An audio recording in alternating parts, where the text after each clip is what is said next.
स्वामींना सगळं माहीत असताना आपण समस्या का सांगायची आणि ते स्वतःहून मदत का करत नाही? हे प्रश्न प्रत्येक खऱ्या भक्ताच्या मनात कधी ना कधी येतात. हो, स्वामींना सर्व काही माहीत असतं. आपल्या समस्या, भावना आणि वेदना त्यांच्यापासून लपलेल्या नाहीत. पण समस्या सांगणं म्हणजे शरणागती आणि परवानगी. देवाला परवानगी हवी असते, कारण मानवाला स्वतंत्र इच्छा दिलेली आहे.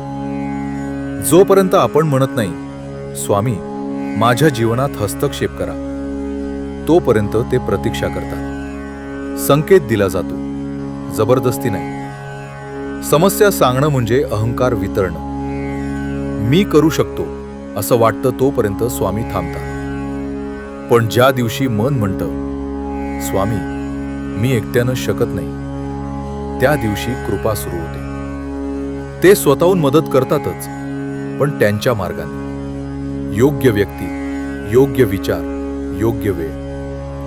देव थेट नाही, तर परिस्थिती बदलून मदत करतो. कारण स्वामी आपल्याला कमकुवत नाही, तर मजबूत बनवतात. तुला शिकवतो, आणि तू शिकत असताना मी तुझ्या पाठीशी असतो. जेव्हा भक्त मनापासून म्हणतो, स्वामी माझं तू बघ, तेव्हा कृपा ओसंडून वाहते. श्री स्वामी समर्थ.